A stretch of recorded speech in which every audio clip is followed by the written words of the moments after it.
What's going on today, YouTube? Today we're back with another video reacting to another Joe Rogan video about why quitting cigarettes is so hard. I'm also going to talk about why other drugs and why it's so hard to quit them. Let's get this video started. The Joe Rogan Experience. Can I smoke a cigarette in here? Mm-hmm. The people that I'm quitting when the special come out, Mom. You want a cigar? No. No? Last time I did that shit, it fucked me up. Cigars fucked you up? How so? It just made my shit all dry. I mean, this ain't healthy, but I'm an addict. It's definitely not healthy. I'm just making excuses. I'm an addict. How often do you smoke them? Cigarettes? Yeah. God damn. I don't know. Probably. You know, it changes when I'm doing comedy or Really? when I'm performing. You smoke more? Yeah.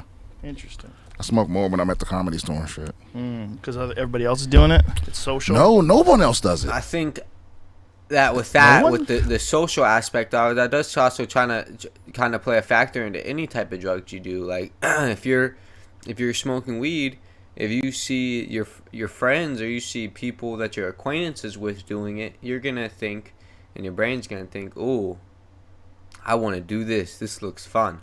Very few. So it's true. What kind of bullshit asking? Like, Well, not for his situation, but for most situations, I feel like it's true. If you see somebody else doing something that maybe you perhaps already do, even if you don't do, if you perhaps want to try it, your brain's gonna think, "Oh, I want to do this."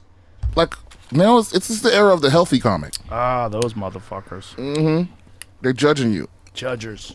Goddamn judgy fucks. Ma, special comes out today. I'm done. That's it? You're done? Bro I told her says he's done. I told her when it comes out, I'm done. And what are you As he's going to do to smoking a replace cigarette. it? You going to do gum? You going to do the shit you put in your mouth? Oh, shit. You know, those I saw another recent video about DMT, dimethyltryptamine, where they did a study where they took 12 people that were all cigarette smokers and they put them in a test study for, I think they gave them like 3 trips. They had 3 different trips on dimethyltryptamine or DMT, and within a year, I think it was 8 out of the 12 people didn't touch a cigarette since.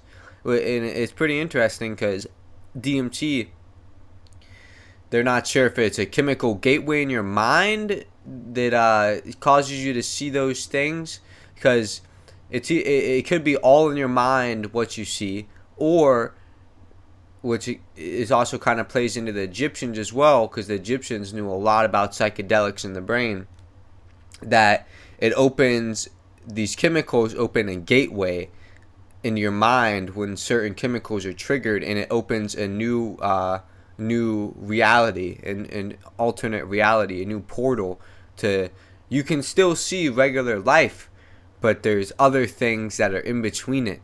That is what the DMT gets you to see. Now it's Shaw Pretty interesting. at Schultz's wedding, and he takes those little dip pouches, shoves them in his mouth. fuck He that. grabbed 3 of those motherfuckers and stuck them inside his cheek like a squirrel. I And I can't- go, "What are you doing?" He goes, "I'm an addict." He goes, "I'm a straight addict." I can't do it, man. The Really? dip shit. So one time when I was deployed, we had our little.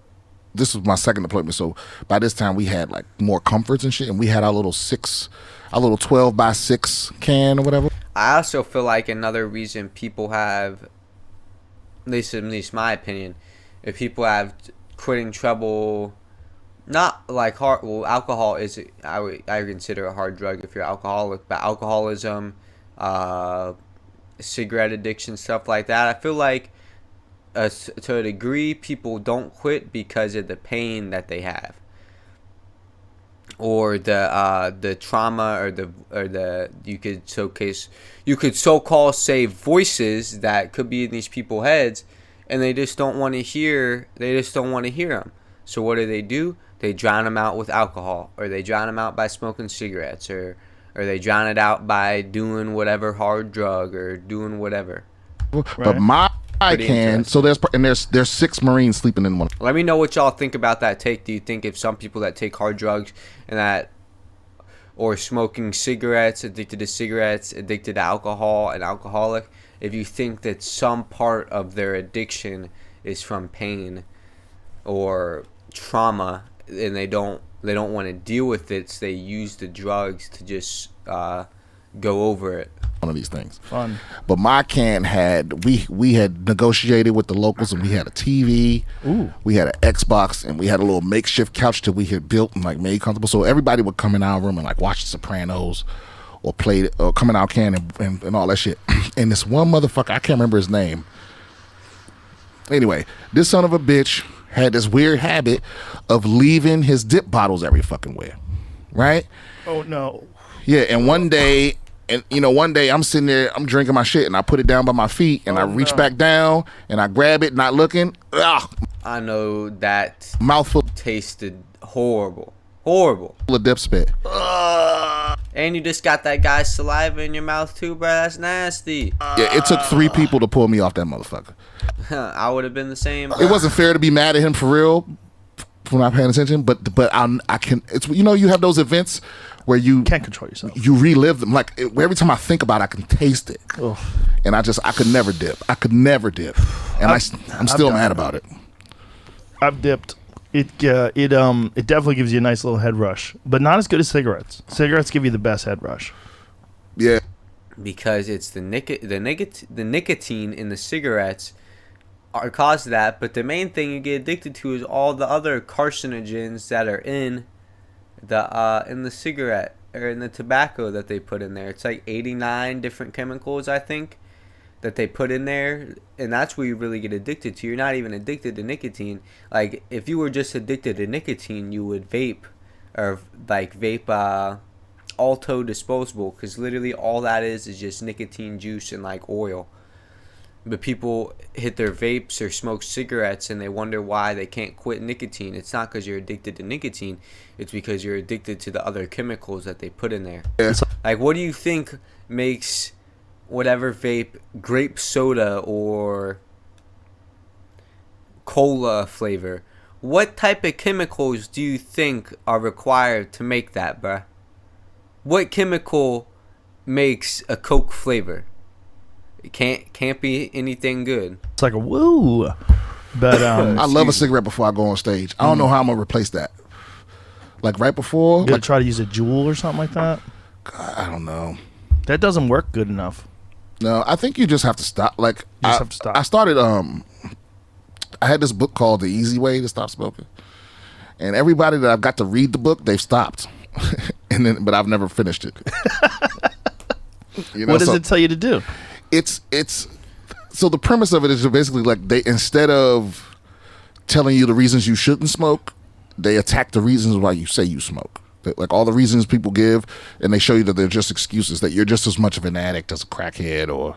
Yep. I also kind of feel the same way about if you smoke weed. Like, people say that weed's not an addictive drug, and I kind of agree and disagree with that. It's a hard subject because I feel like weed isn't an addictive drug. Like, if you gotta go somewhere where you can't smoke weed, like say you're taking a trip to Dubai where they allow no drugs at all, I feel like if you were smoking weed where you were at and you leave for a week and go to Dubai, you won't have any problems, right? Now, where the problem comes in at is if you're there in Dubai and you're thinking, oh, I'm so stressed out, I want to smoke, right? Then that's where the problem comes in. And some people just, that's what I was saying with the alcohol and the cigarettes too. Some people just do it for trauma and for pain. They don't want to deal with shit. They don't want to have to deal with stuff. And that's good, but at the same time, to progress through life, you do have to deal with stuff and go into uncomfortable situations and face your problems and deal with your problems. Because if you don't, let's take me for example. So say I'm having those problems, right? And I'm just smoking the weed away to deal with my problems. Eventually, in 10 years down the line, when I'm still doing that and I haven't cleared my problems or I haven't tried to go progress and do something to help me with them, I'm going to be in the same spot I was 10 years ago. That's why you got to deal with your problems and figure it out now. That doesn't help you. No? I think what helps people is things like ibogaine, mushroom trips, things like that. Yeah, and I know a lot of people that my buddy that actually he just left. He moved down here actually. Mitch, I can't remember Mitch's last name. God damn it. Anyway, he quit, after a mushroom trip. He was like, he did shrooms and was like, nah, I was just done. Yeah. Yeah. Well, you start thinking about what you could be doing to your body. You know, what could be happening inside of your body. Yeah. So maybe I just need a picture of a tumor to just hang over or my a health. Speaking about the mushroom trip that guy quit is also the same thing with the same type of thing with DMT. Like if you take 5 grams of psilocybin mushrooms, you're gonna rethink some shit in your life, and you're gonna sit down and think, is this really worth doing? What are the benefits and the cons of doing this, and should I keep on doing it? Scare. A little bit of health. Well, scare. I've had enough of those. That doesn't stop people really. No? From cigarettes? It's people that's dying in the hospital now that's still sneaking out to smoke cigarettes. Yeah, but that's just because they know they're dying. And they're like, I'd rather just take the cigarette now, other than like die and not enjoy a cigarette because you're already dying. So you said the type of health scare where they like, look, Stop if you now. stop now, yeah, you'll be okay. But if you don't stop now, Yeah. maybe one of those. something's got to they got to show you your lungs, where you see the blackness, like the tar and all the fucking decay and the. Dude. Have you seen like a smoker's lung when they pull it out and they put it next to it? That sounds nasty, bro. I always hated hitting that nicotine and shit, bro, because I knew, like my dad, he smoked cigarettes. I knew that shit fucks you up, bro. I can tell that shit messes you up for good. And I feel like with cigarettes and weed, it's a major difference. Like you're still inhaling toxins and smoke and all that into your lungs, right? But over 30 years time, would you rather smoke 3 joints a day and be high and cool and do whatever, or would you rather smoke 3 cigarettes a day and then 30 years down the line you can barely run for 15 seconds and you're already out of breath? 30 seconds, 45, whatever. A healthy person's lung on an autopsy table. Yeah, and it looks. It's wild. It's Go see if you can find a video. Or a photo. They do autopsies of these people who die of lung cancer. It's also kind of funny how this guy's just like, oh, let's look at an autopsy photo of a smoker's lung, and this guy does.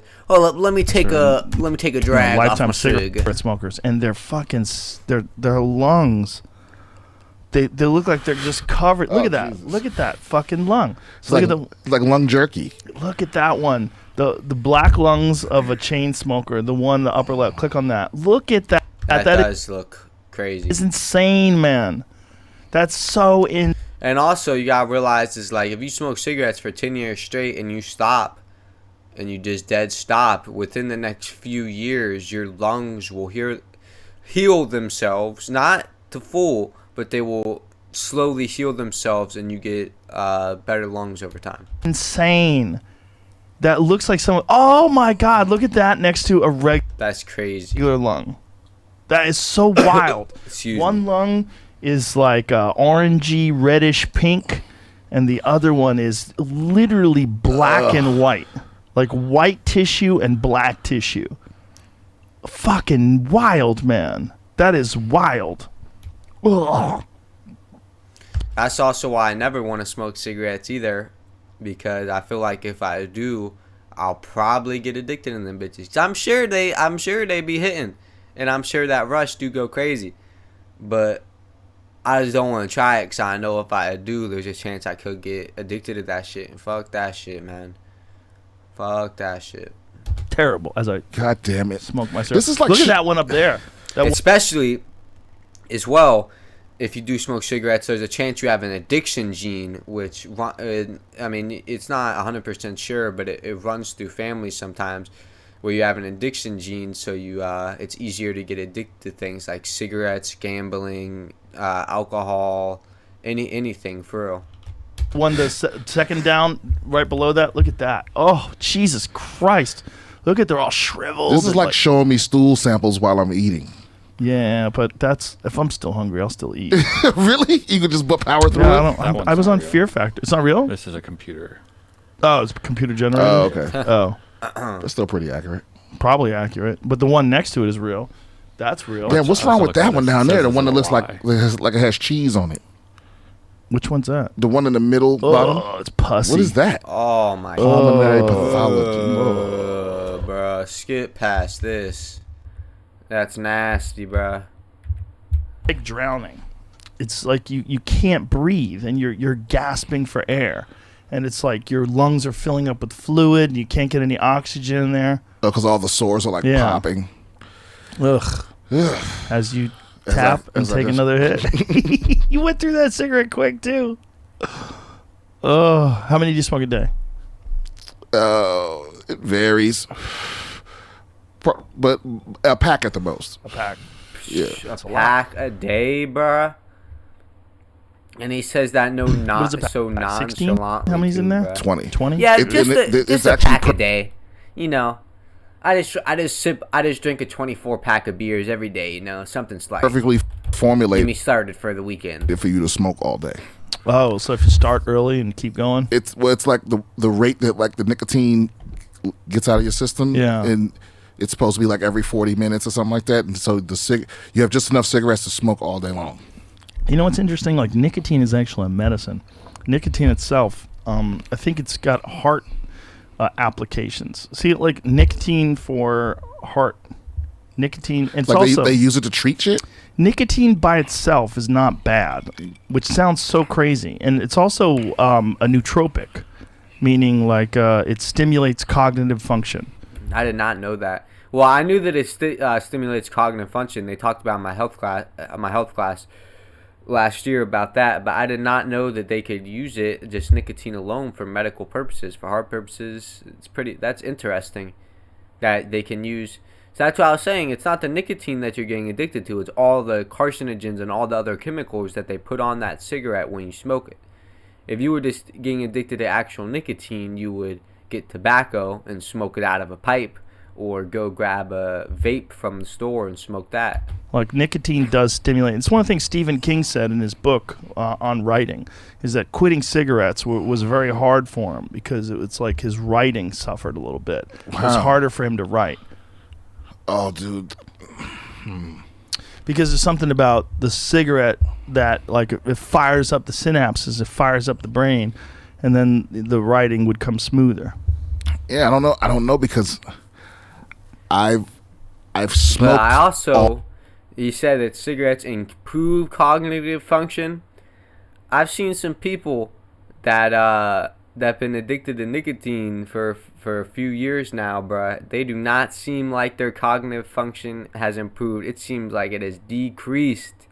They do not know what's going on, not aware of their surroundings. You always gotta, this is not on topic, people, you always gotta be aware of your surroundings. Even if you think nothing can happen, you don't know what can happen in the next 10-15 seconds. You're chilling at a diner, eating lunch with your girlfriend, then some guy comes in, try to rob the counter. If you're just sitting there on your phone not paying attention, straight bullet, boom, you're dead. But if you're paying attention, you realize what's going on, you'll be like, baby, get under the table. Stay under the table. Don't leave. Just stay under the table. I'll protect you. But if you're not paying attention, he could run up and rob you, then go rob the person. But if you're paying attention and you say, chill, don't, it's very easy if you're paying attention to your surroundings, is all I'm trying to say. All the time I've been doing comedy and writing. Yeah. So, man, that would be like torture. Like if the ideas came to me less. Yeah, I think that's what he was saying. But I think you could probably get around that with other stuff. Well, that's the end of the video, y'all. Y'all let me know what y'all think about this topic, and if you think I'm right or wrong about if it's the carcinogens in the cigarettes or if the people are actually just getting addicted to the nicotine. Y'all also like, comment, and subscribe, and let me know if y'all have any video suggestions in the comments. I will see y'all in the next video. Y'all have a great night.